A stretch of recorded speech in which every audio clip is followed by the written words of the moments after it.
By the time Cesar Mestra rides up on his horse each morning, these 100 cows are waiting for him. Behind this fence, they know what's on the menu. Fresh, tall green grass, untouched for nearly a month.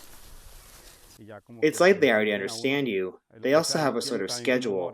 They already know that it's time for you to move them, and all you have to do is open the gate. While most ranches have cattle roam a few big pastures, this one is carved into 120 small ones. Cows move to a new section every day. It's called intensive rotational grazing. This fresh grass has less fiber than the eaten-down stems. Research shows when cows eat this, they produce up to 30% less planet-warming methane gas.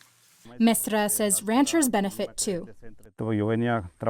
I used to work with traditional grazing, and this farm, the performance it's had, especially in terms of the number of animals and in weight, is superior to what we managed before. These cows gain up to 800 grams of weight per day, compared to the 420-gram average in Colombia.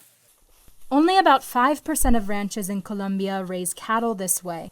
Owner Michael Robin says his neighbors are skeptics.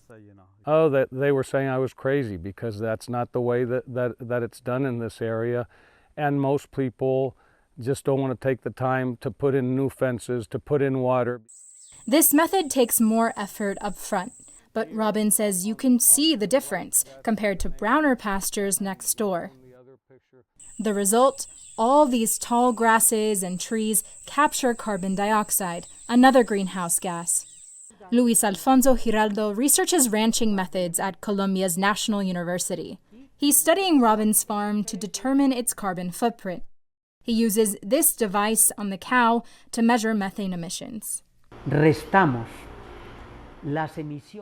We subtract the emissions from the capture to get a greenhouse gas balance.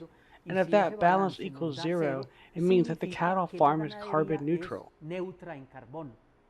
Intensive rotational grazing has great potential in Colombia, he says, where it's warm year-round. How do we continue eating beef, but producing it in a way more friendly to the environment, reducing the methane? The trees maintained on the property also preserve natural habitats. Howler monkeys, turtles, birds, and dung beetles thrive here. Robin says beef production doesn't have to be a major polluter. Come take a look. You can see it.